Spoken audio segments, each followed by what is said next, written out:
Eu preciso primeiro dizer a você do grande desafio que é viver com Deus. Porque, segundo a Bíblia, as dificuldades, elas podem ser muito maiores do que algumas pessoas esperam. Por quê? Porque a Bíblia diz que Deus vê as coisas de uma forma diferente de nós. Quando o profeta Samuel vai ungir o novo rei na casa de Jessé, Samuel chega na casa de Jessé e se depara com Eliabe, seu filho primogênito. Então Samuel acredita estar em Eliabe, né, o novo rei para Israel. E Deus diz para Samuel: não atente para a sua aparência, nem para a sua estatura, porque eu tenho rejeitado, porque eu não vejo como o homem vê o que está diante dos olhos, porém o Senhor olha para o coração. Aí a Bíblia também diz que os pensamentos de Deus não são os nossos pensamentos, e os caminhos de Deus não são os nossos caminhos. E aí nós vamos ter um problema sério, porque nós escolhemos nossos relacionamentos por afinidades. E aí a Bíblia diz: eu não penso como você pensa, eu não ando como você anda, e eu não vejo como você vê, e nós vamos ter que andar junto. E como é que esse negócio vai funcionar? Alguém vai ter que mudar para isso dar certo. E esse alguém quem é? Deus. Certo? Deus tem que mudar para se encaixar no meu perfil, senão ele não vai andar comigo, que é um privilégio andar comigo. Certo? Então, se nós tivermos a sensibilidade e entendermos o que Deus quer fazer através de nós, eu acho que essa é a grande essência da caminhada cristã. Adquirir no Espírito Santo e na Palavra de Deus a sensibilidade para que se cumpra em nós o que Deus deseja fazer, segundo o que Ele planejou. Ok?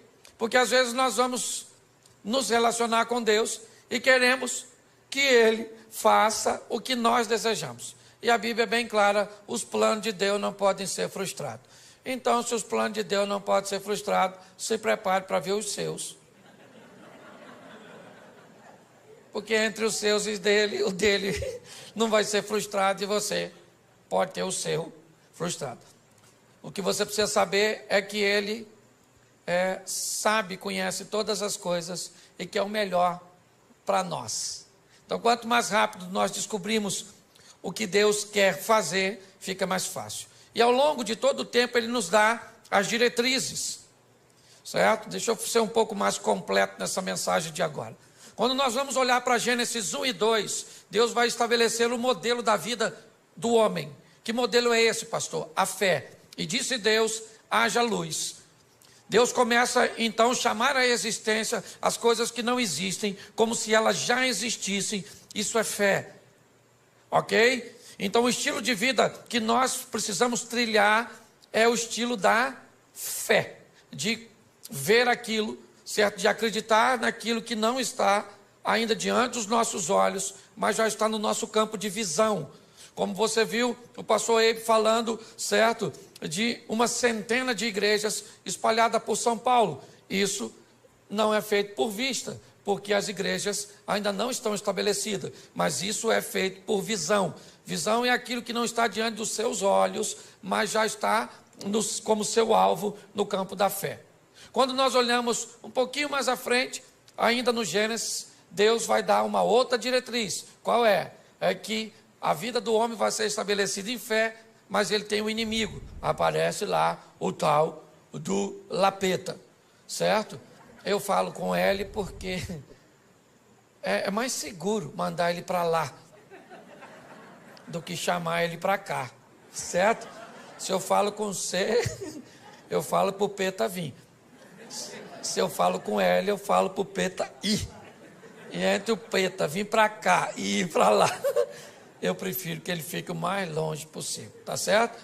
Mas ali nós vamos ter o opositor, o inimigo, tá certo? E logo na frente nós vamos ter as armas que ele vai usar para nos desviar do caminho da fé. O desejo pelo ambiente proibido, essa é uma estratégia do mal, certo? Lembra do tal do Sansão, o tal do cabeludão, que estava careca de saber que não devia se meter com aquelas coisas, certo? E acabou se enfiando onde não devia, porque o diabo montou uma estratégia, botando coisas doces em lugares proibidos. Porque ele é um estrategista para colocar coisas doces em lugares proibidos. Tá certo? Então, o desejo pelo proibido, ele vai falar de inveja e vai dar toda uma diretriz. Por isso a Bíblia diz que o justo viverá pela fé. Então, não é uma fé pontual, é uma fé constante. Pautado nisso, eu tenho que te mostrar hoje que Deus, ele quer mudar a vida de outras pessoas e já faz isso desde o Velho Testamento. Quem acha que essa proposta da salvação para todo mundo, né, e olha para o Velho Testamento e ainda vê ela parece um pouco travada, mas eu queria lembrar você que uma ex-prostituta chamada Raabe resolveu mudar de vida e sair de cima do muro, tomar uma posição, assumir uma postura e entrou na genealogia do Filho de Deus. Olha só, pensa bem, alguém falasse, o senhor tem na sua árvore genealógica uma ex-prostituta. E Jesus ia falar assim, parente minha mesmo, longe, mas parente, com passado esquisito, mas com futuro brilhante.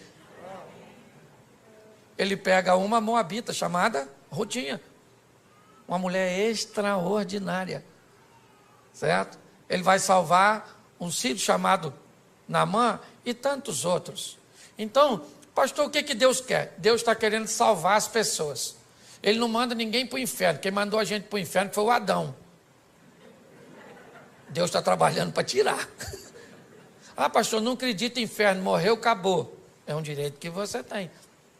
Só que pode chegar lá, encontrar com ele e falar, ih, caramba, você existe. E o diabo vai falar, prazer.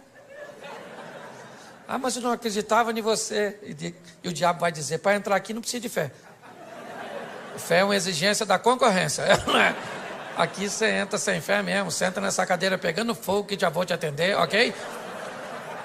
Então, se você quer ir garantido, vai com Jesus que o passaporte vai carimbado, tá certo? E você vai passar por lá, vai passar, né? Até quem não for para o céu, vamos dizer assim, vai ter que ver Jesus, todo joelho dobrará, toda língua confessará, então a turma vai passar por lá. Aí eu imagino Jesus olhando para alguns, né? Aí a pessoa entra, aí Jesus está lá. Aí igual a hora da conexão aqui, né? Jesus, ó.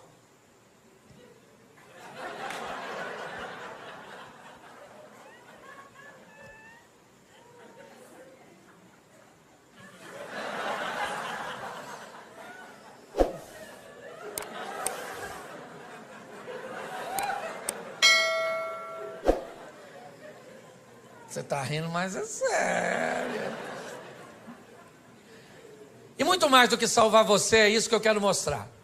Jesus quer usar você para salvar outras pessoas. Amém? O evangelho que para em você, ele é pobre. Essa é a grande verdade. E o que Jesus quer fazer? Pegar essa rede de relacionamento sua e usar você para salvar essa turma. É assim que funciona. Ok? Ah, pastor, eu não me acho capaz. Isso não é problema para ele. Ah, pastor, eu sou tímido. Isso não é problema para ele. O que você precisa entender é que esse negócio não tem a ver só com você. Tem a ver com a sua família, tem a ver com seus amigos, tem a ver com seus funcionários, tem a ver com a sua rede de relacionamento, com aquelas pessoas que você influencia. E é isso que eu quero mostrar a você. Esse poder que Deus te deu, te conferiu, para exercer um nível de influência sobre o seu network, aí sua rede de relacionamento. Então, preciso que você abra a sua Bíblia no Evangelho de Marcos, no capítulo 4, no verso de número 35, Marcos 4, 35, que nos diz assim. Já achou? Diga amém.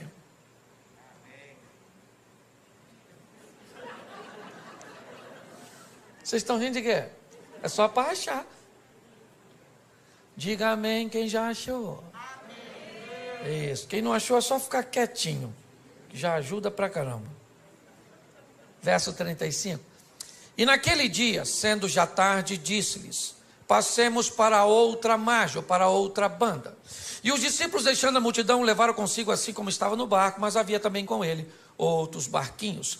levantou-se um grande temporal de vento, de maneira que as ondas subiam sobre o barco, e ele já quase se enchia, e ele estava deitado na popa do barco, sob uma almofada, despertaram dizendo: mestre, mestre, não se te dá que pereçamos? E ele despertando disse ao vento: cala-te, disse o mar, aquieta-te. O vento se aquietou e houve grande bonança. E disse: por que sois tão tímidos, ainda não tendes fé? E sentiram um grande temor, e diziam uns aos outros: mas quem é este que até o vento e o mar lhe obedecem? Versículo 1 do capítulo 5. E chegaram na outra banda, na província dos Gadarenos, dos Gezerenos, não sei como é que está a sua tradução. Feche os seus olhos e não feche sua Bíblia. Senhor nosso Deus e Pai, continua falando conosco, e usa-me, ó Deus, como um canal de bênção, em nome de Jesus. Amém. Glória a Deus. Amém? Amém. Glória a Deus. Vamos dar uma olhadinha aqui, e é muito importante nós entendermos que se vamos lidar com Deus, temos que entender é que Ele que dita as regras do jogo. Ele pode ir a lugares, abordar pessoas, tomar decisões que contrariariam, a nossa mente e as nossas escolhas. Ele entra em situações que ninguém entraria. Você olha para João capítulo 8, por exemplo, Jesus entra em cena num ambiente totalmente inóspito, onde ninguém entraria. Jesus entra para defender uma mulher adúltera. Lembra aquela mulher adúltera de João 8? Adúltera, apoiada pela lei de Moisés, que deveria ser apedrejada. Quem contrariasse a lei de Moisés seria acusado de blasfêmio e levaria uma pedrada também. E Jesus entra em defesa de uma dona que, cá convenhamos, nem merecia, porque ela sabia que se adulterasse, morria pedrada. Por que adulterou? Porque às vezes a gente sabe que tem coisa que vai levar a nossa vida para o buraco, mas às vezes o Satanás é tão astuto que nós fazemos aquilo que não deveria fazer. Agora a dona está lá seminua, indo para ser apedrejada fora da cidade, porque não podia tacar pedra dentro dos muros. No caminho alguém tem uma ideia genial de levar ela para bater um papo lá com Jesus, porque ele estava a fim de tacar a pedra em Jesus também. A cabeça deles é: vamos levar ela lá e vamos dizer: Jesus pode apedrejar ela? A lei do Moisés diz que pode. Se o senhor disser que não pode, a gente taca a pedra em você também. 2 coelhos com uma cajadada só. Ninguém ia se meter com a lei do Moisés, é com a dona, com a vida tão torta. O que eles não sabiam é quem era Jesus, o chefe dos crentes.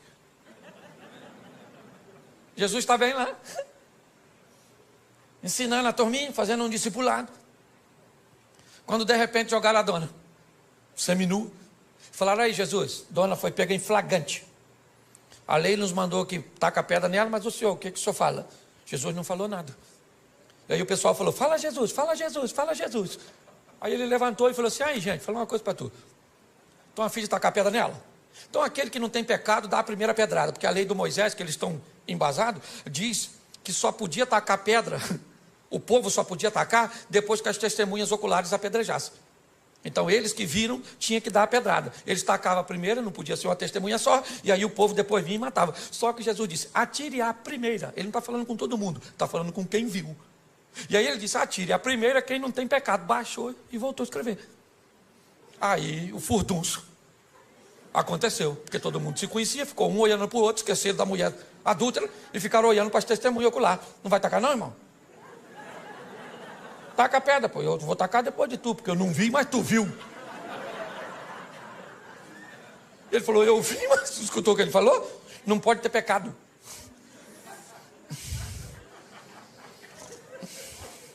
Nem sei o que eu vim dessa pedra aqui, nem sei.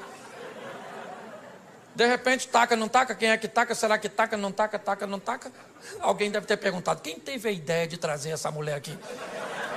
Vamos dar uma pedrada nele, porque eu ia tacar a pedra na dona e agora a pedra virou inútil. Todo mundo jogou a pedra fora, todo mundo. Olha só, Jesus entra para defender uma mulher que ninguém defenderia. Sabe o que a Bíblia está dizendo? Que ele é capaz de defender você de você mesmo. Você está entendendo? Que o seu erro não é uma fatalidade. Ele tem poder para recuperar você, para recuperar a sua história, para recuperar a sua reputação, para te colocar novamente no jogo da vida, para que você suba no palco e vá protagonizar suas próprias histórias. Não vai ganhar o Oscar principal, mas dá um de coadjuvante, já está bom demais. Todo mundo jogou a pedrinha fora, todo mundo. Ficou só Jesus e a mulher, até os discípulos. Jesus levantou, só estava ele e a mulher. Ele falou: ué, dona, onde estão os teus acusadores? Ninguém te condenou? Ela falou: ninguém, Jesus. Porque todo mundo tem pecado, Jesus, todo mundo tem. Jesus deve ter falado o quê? Todo mundo não. Todo mundo não, que tem alguém aqui que tem moral para apedrejar você. Moral para te apedrejar eu tenho. Eu só quero te dar mais uma chance. É isso aí. Glória a Deus. Então Deus está querendo usar você para mudar a história das pessoas que estão ao seu redor. O texto que lemos diz que já era tarde quando Jesus disse que quer ir para o lado leste do mar da Galileia. As 10 cidades pagãs estão lá. O discípulo não costumava frequentar aquele lugar, porque era crente, e crente tem uma dificuldade para lidar com o pecador. Se não seguir o modelo, se não tiver na caixinha, certo? Esse dia, minha esposa falou assim: Cláudio, a igreja está meio bagunçada. Eu falei: está bagunçada? Por quê, querido? Você viu uma menina com cabelo azul, vermelho? Eu falei: ué, filho, seu cabelo é louro? Ela falou: claro que não. Eu falei: então, você não pintou de louro, amarelo? Então de amarelo pode pintar, de azul. Aí ela ficou quieta, né? Jogou a pedra fora. Se não cumprir o protocolo, os crentes costumam se atrapalhar. Os discípulos não estão entendendo o que Jesus quer fazer no meio de pecador. O que ele quer fazer do outro lado? Já era tarde, já estava escurecendo, o discípulo já estava cansado. Marcos utiliza um advérbio de tempo, e sendo já tarde, Jesus falou: eu quero ir do outro lado. Fazer o quê? Quero ir. Mas o que é? Tem um pequeno grupo? Tem nada, eu estou a fim de dar um pulinho lá do outro lado. Vamos embora. Botou a turma dentro do barco e foi. Ele e os discípulos, que não estavam entendendo nada, porque às vezes é assim. Você tem que entender que com Jesus, ou você obedece, ou você se lasca. Você quer ver? Tem 2 soldados.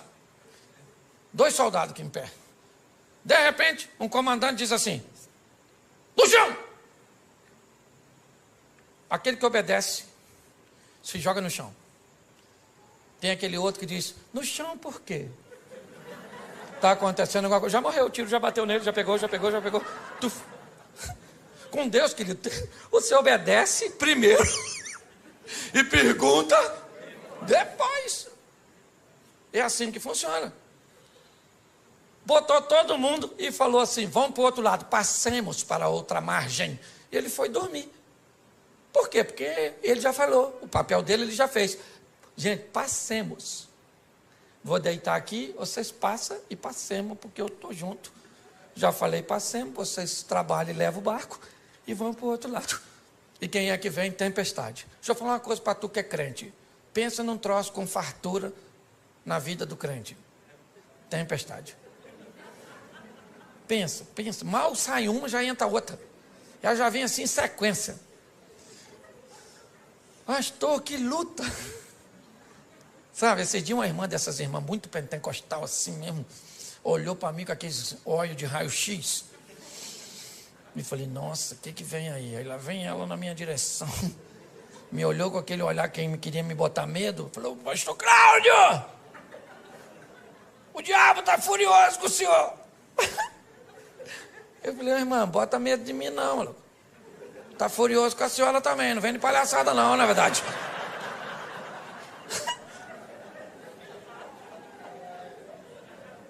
Então deixa eu falar, todo mundo enfrenta dificuldade, sim ou não? Sim ou não?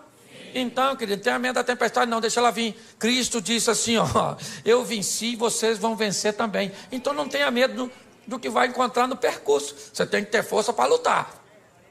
Para com essas palhaçadas de: acabou.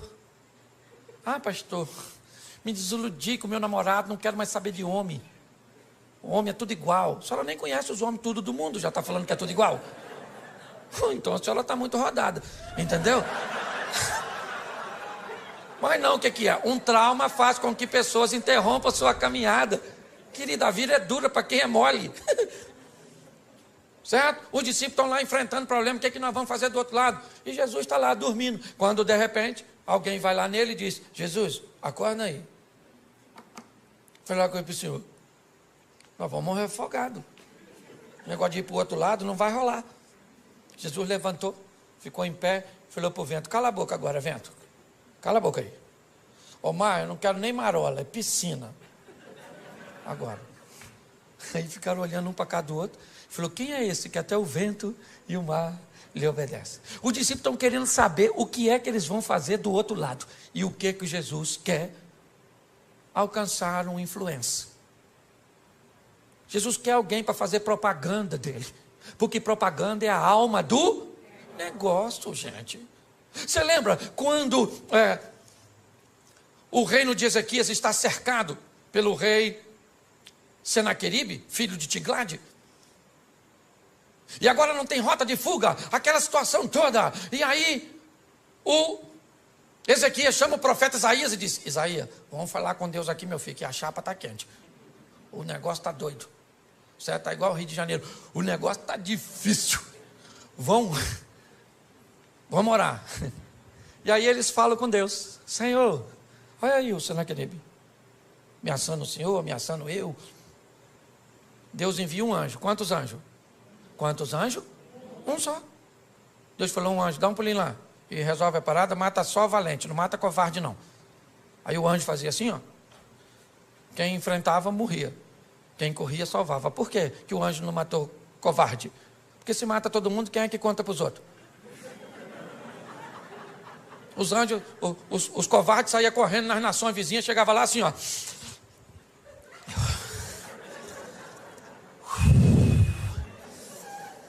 Aí Ezequias não tem dinheiro, não tem exército. Mas tem um anjo lá, meu filho, exterminador do futuro. Um anjo, rapaz, o anjo mata tudo, irmão. Mata tudo. E alguém deve ter falado: um anjo só? Ele disse: irmão, se tem dois eu não saio vivo. É ou não é verdade? E aí todas as nações vinham a Ezequias e diziam assim: Ezequias, falei para Senaqueribe não mexer contigo. Falei: Ezequias não é a casa, Ezequias é um homem direito. Certo? Olha só. Deixa eu falar uma coisa para você. As adversidades, elas vão vir? Sim ou não? Sim ou não? Mas nós vamos vencê-la. Tem que se prepare, querido. Não reclama não. Os problemas vão vir sim. E é em meio aos problemas que nós vamos ver a manifestação da glória do Senhor. Os discípulos estão amedrontados ali, quando de repente Jesus repreendeu tudo e eles chegaram do outro. Aí acabou, desceu do barco. Eu imagino a felicidade. Nossa, graças a Deus. Quase que fundou, hein, Mateus? Você sabe nadar, Mateus? Você é cobrador de impostos? Nem sei. Quando eles estão ali, olha lá para frente, vem correndo na direção deles, um cara todo machucado, pelado e gritando. Mal acabou a tempestade, já vem um cara peladão. Eu imagino os discípulos falando: é difícil andar com Jesus, hein? É uma aventura atrás da outra. Nem do susto nos refizemos. E lá vem o cara gritando. Quem é o camarada? Um dos caras mais conhecidos, um influencer. Entendeu? Assim, quase um Felipe louco. Para não botar outro no sobrenome. Um influencer, um cara. Todo mundo sabia quem era o maluco. Por quê? Porque ele era famosérrimo. Por quê? Porque andava pelado, atacava os outros. Era esquisito. Você está entendendo? Ele era quase um youtuber da época. Um cara que todo mundo conhecia. E que tinha uma vida terrível. Que ninguém podia consertar. O que Jesus pensou? Se eu mudo a vida desse cara, eu mudo a vida do local onde esse cara está inserido. Você está entendendo? Deus te chamou para mudar a sua vida. Para quê? Para mudar a sua casa, para mudar seus amigos, para mudar seus negócios, para mudar as pessoas que estão ao seu redor. O mundo cujo qual você está inserido não será mais o mesmo depois que Jesus estiver em você. É assim que funciona. Você entende isso? Ah, minha casa, querido, sua casa não muda porque você vai para casa sozinho. Chega em casa, você com Jesus. Ó, hoje eu vou para cá com Jesus, acabou o culto. O Jesus vai comigo. Chega em casa, vai num canto. Falei, Senhor, chegamos aqui, ó. Ambiente inóspito. Os inimigos estão espalhados. Um está deitado ali no sofá, os outros estão dentro do quarto. Tem uma sogra morando lá nos fundos. Então está tudo dominado. E você vai lá dentro da sua casa, querido, e diz que agora aquele ambiente pertence ao Senhor dos Exércitos, que ali é morada dos anjos. Vai no travesseiro daqueles filhos seus, que você tem vontade de entregar eles para o Estado Islâmico. Os meninos rebeldes. Bota uma unção lá naquele travesseiro e profetiza que aquele menino pertence ao Senhor, que a vida dele vai mudar. Vai no travesseiro daquele marido da senhora. Só não sabe onde estava com a cabeça quando disse sim. E vai lá e diz, Senhor, é ruim, mas é meu, muda. Chega na sua empresa. Querido, o ambiente tem que mudar quando nós chegamos.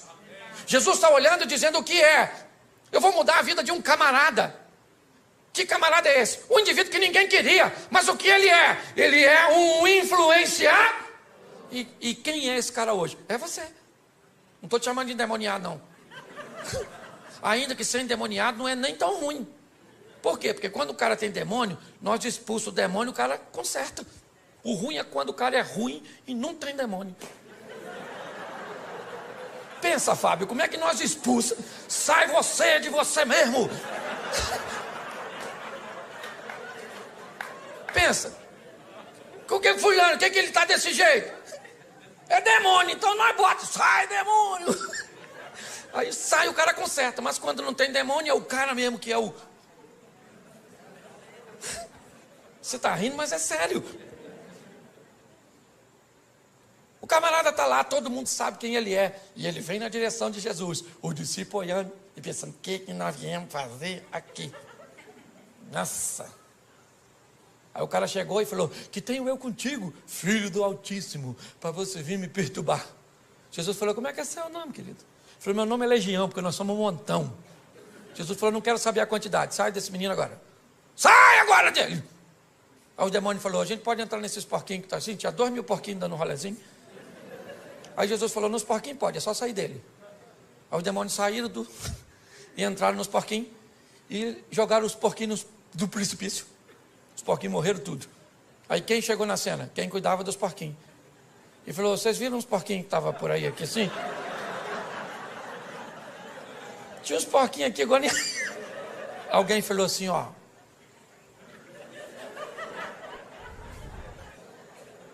O matador de porquinho é aquele lá, ó.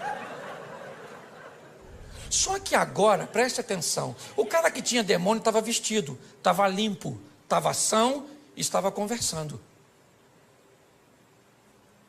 Esquece os porcos. Tem um homem ali que ninguém podia fazer nada por ele. E que agora esse homem está transformado. E aí o pessoal vai para a cidade e diz, sabe o maluco? Não é mais maluco. Sabe o pelado? Não é mais pelado. Pare e pense. Olhe bem. A notícia chegou lá que tinha um camarada com a vida totalmente contrária, que ninguém nunca pôde fazer nada por ele. E esse indivíduo era conhecido. As pessoas, quando o viam passar na rua, sabiam quem ele era. As pessoas sabiam que ele era uma ameaça para a sociedade. As pessoas sabiam que ninguém queria se relacionar com ele. Ele era um vivo, vivendo com mortos, pois ele morava nos sepulcros. Ele se feria, ele gritava, ele atacava pessoas. Ele era basicamente um irrecuperável. E de repente Jesus chega naquela região onde não tinha um crente, onde nenhum de seus discípulos tinham condições de desempenhar uma função de sucesso. E Jesus enfrenta uma tempestade, a incredulidade dos discípulos, a hostilidade do povo daquela região, simplesmente para ter um encontro com um homem. que nós não sabemos nem o nome dele, porque às vezes o estilo de vida acaba se complicando tanto, que o que nós recebemos sobre nós é um título pejorativo, é o caloteiro, o mentiroso, o fofoqueiro, o promíscuo.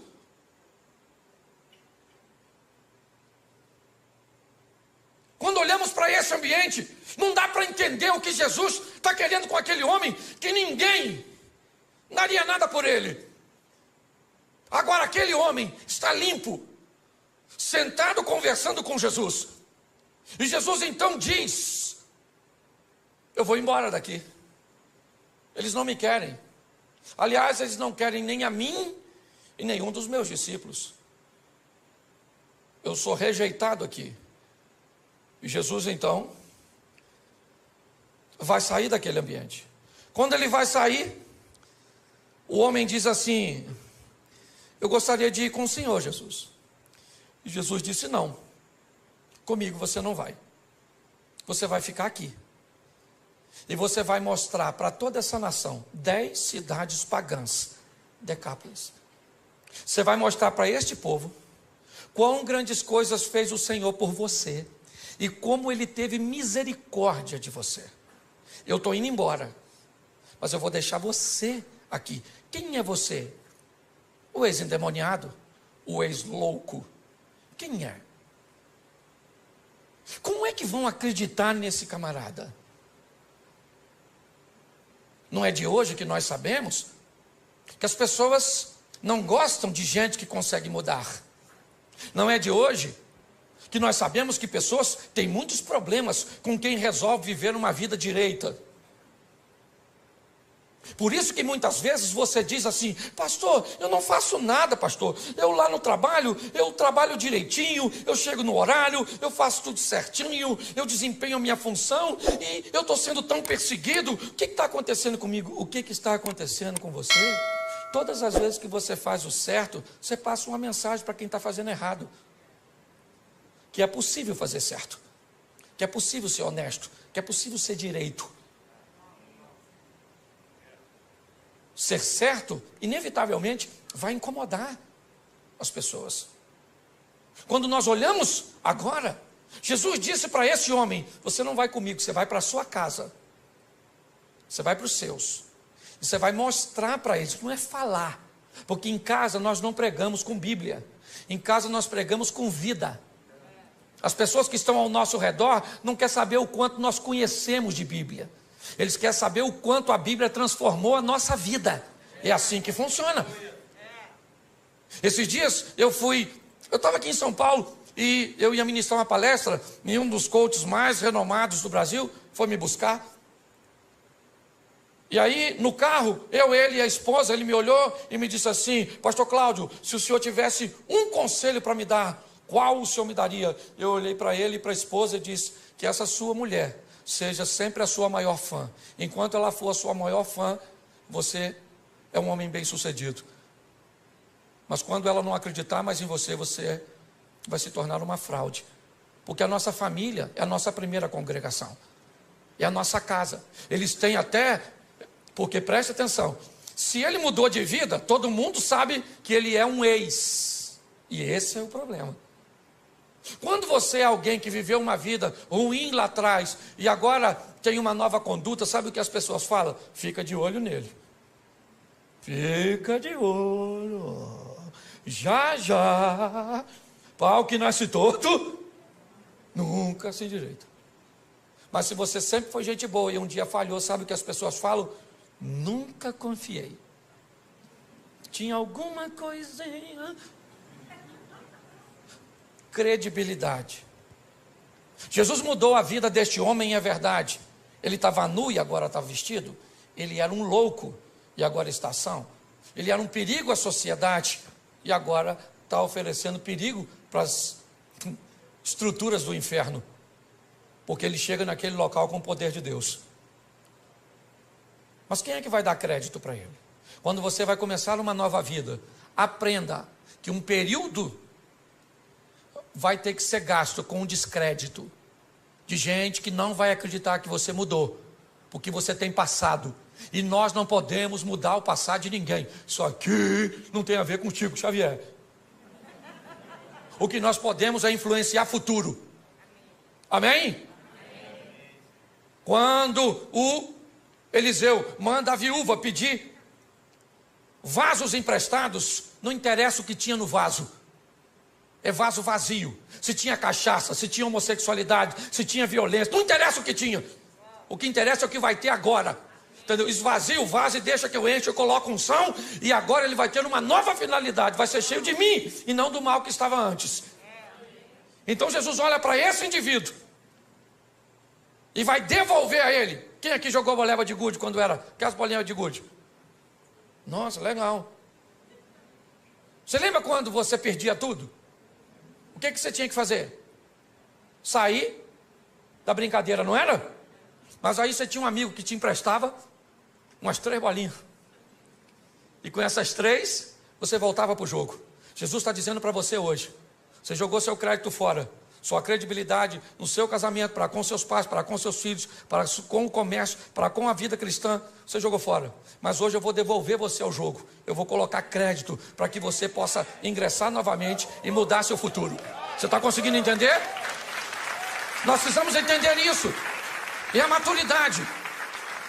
Esse homem, ele vai reconstruir a sua credibilidade. Imagine ele chegando em casa, depois que encontrou com Jesus, e o pessoal falando: olha ele aí, quem é?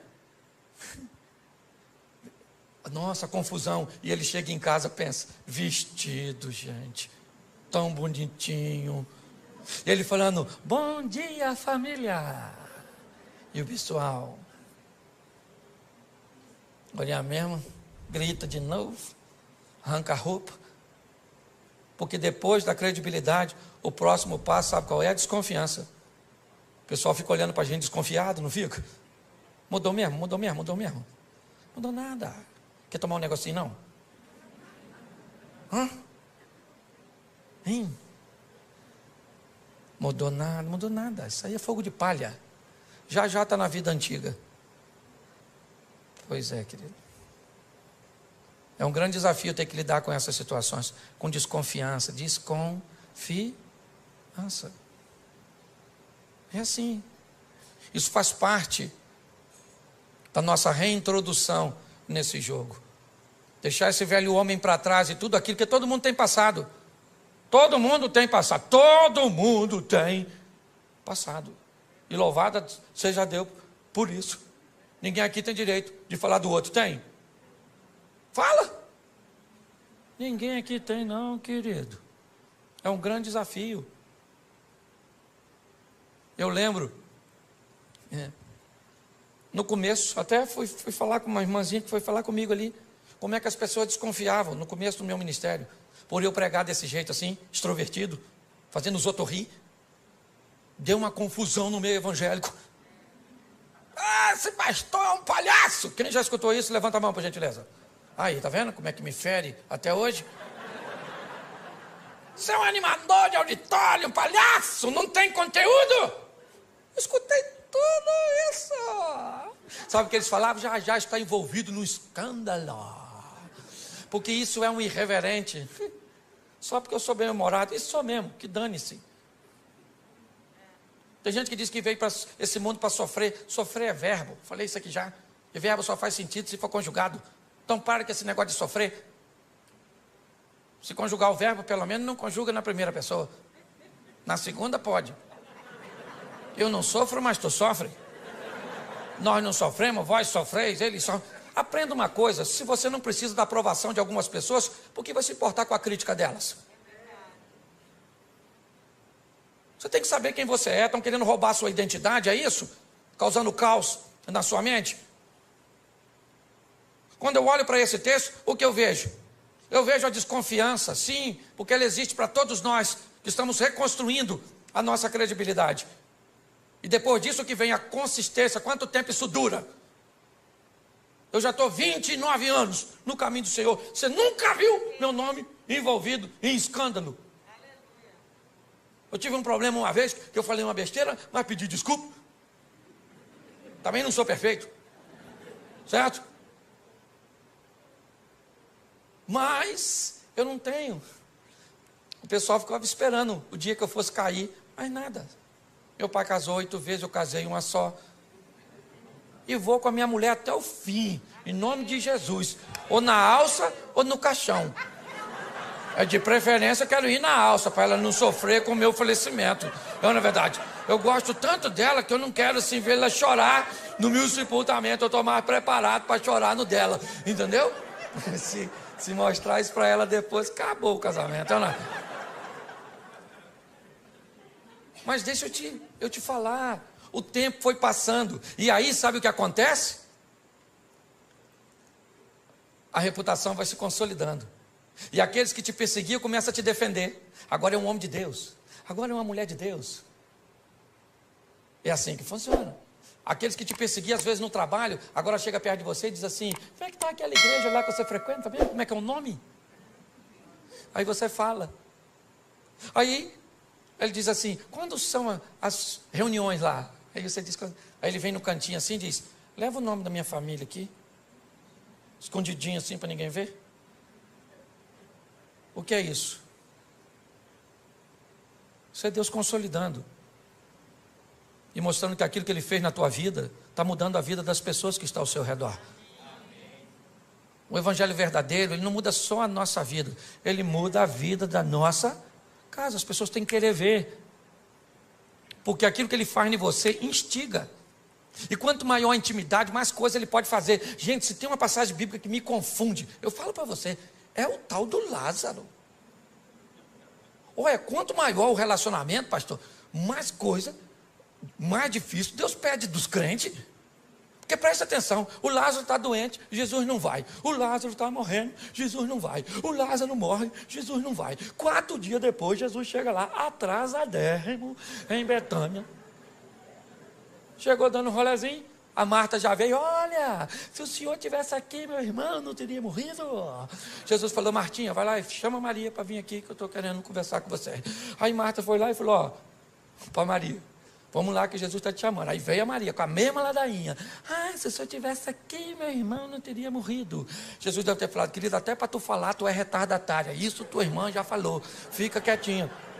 Maria, vamos lá dar uma olhada no Lázaro. Pô, gente, sabe o que Jesus falou para o ladrão da cruz? No dia que o ladrão morreu? Ainda hoje estarás comigo no paraíso. Se Lázaro com 4 dias de morto, está onde? No paraíso, maneirão lá, feliz da vida. De repente escuta uma voz: Lázaro. Lázaro deve ter falado: não, ele não vai me chamar de volta. Não, isso não é coisa que pede. Lázaro! Sabe o que Lázaro deve ter falado para o anjo? 4 dias, vim passar só o carnaval aqui, na verdade. Só um feriado aqui, já estou voltando. Quanto maior for sua intimidade com Deus, mais coisas estão. Você quer viver o incrível com Deus? Quem quer viver o incrível, sensacional, o extraordinário? Então, querido, é intimidade. É assim que tem que ser. Esse cara está vivendo o incrível. 2 anos e meio depois, nós vamos sair de Marcos 5 e vamos para Marcos 7, versículo 50, por aí, finalzinho do Marcos 7. Jesus, 2 anos e meio depois dessa primeira visita, ele volta a Decápolis, pelas terras de Tiro e de Sidom, e em Decápolis ele vai fazer a segunda multiplicação dos pães. Quando Jesus chega em Decápolis,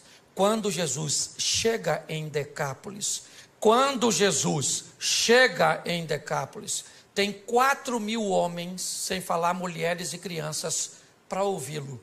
Pergunto eu para você, quem Jesus deixou em Decápolis para falar sobre ele e para mostrar sobre ele?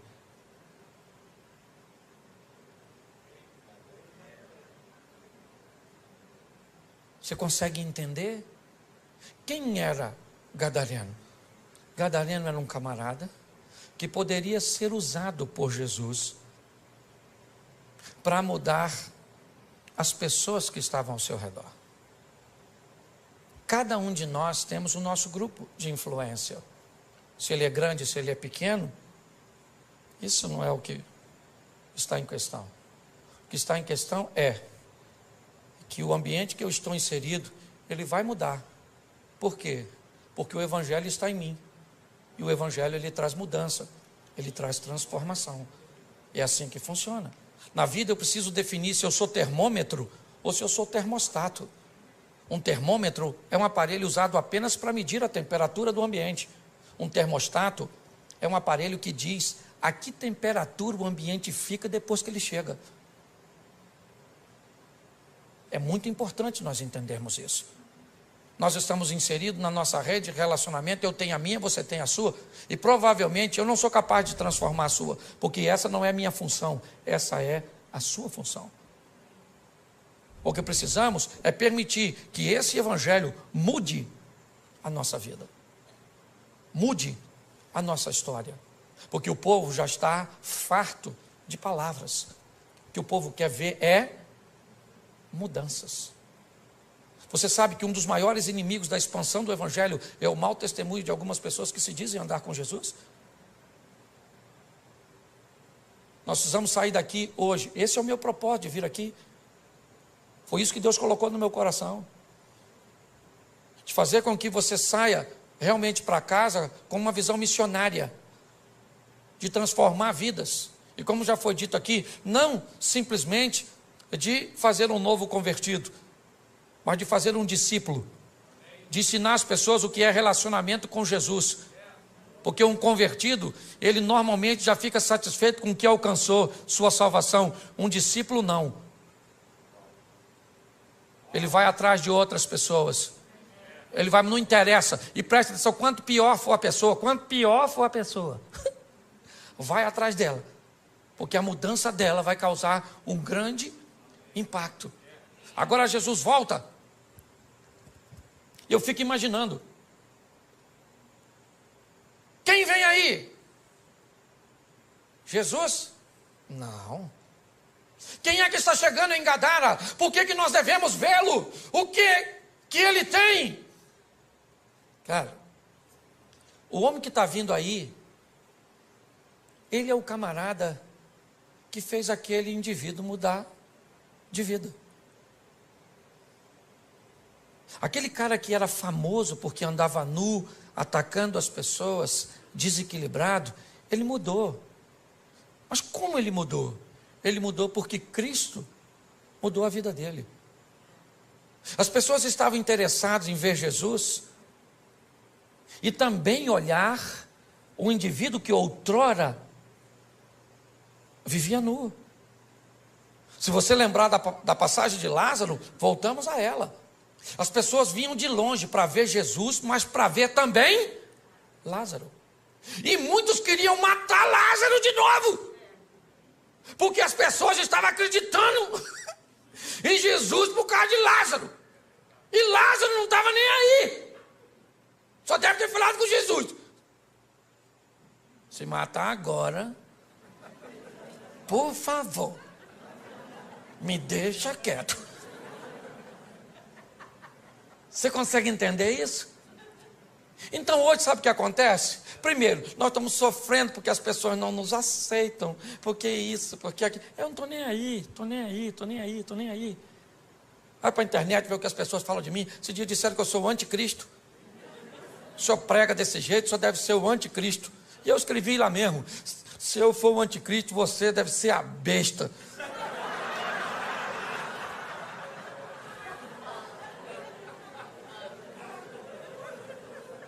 Você está rindo?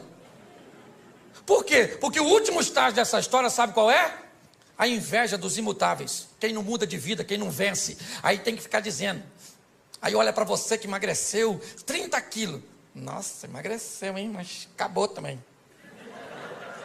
Tá velha, tá bagunçada. Porque tem gente que não gosta de ver as coisas acontecerem na sua vida. Aí você tem que decidir. Você está querendo viver para impressionar os outros? Ou você está querendo viver para agradar a Deus? Eu não estou nem aí.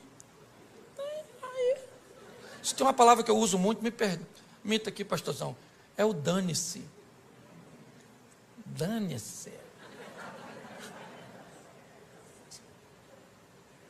Não. Por quê? Porque nós temos que aprender uma coisa preciosa. Nosso propósito é viver o que Deus tem para nós. Se as pessoas vão entender ou não.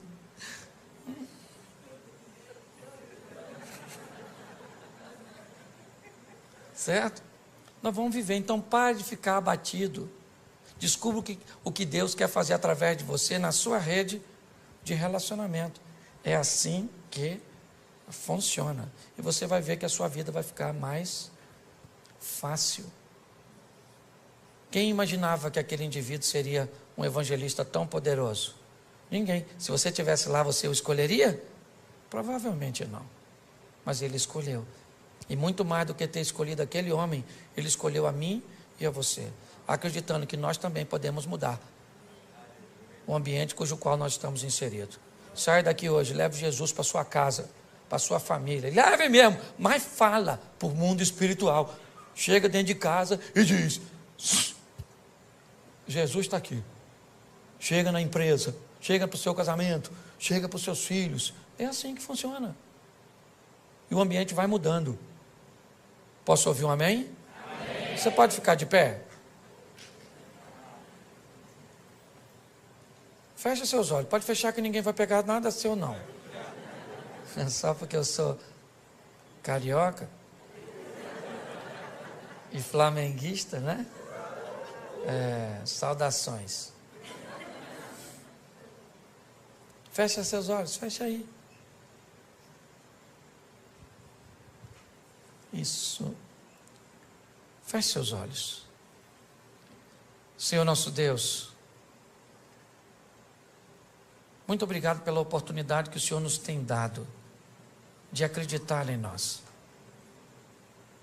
de olhar num ambiente onde muitas pessoas não dariam nada para o nosso futuro.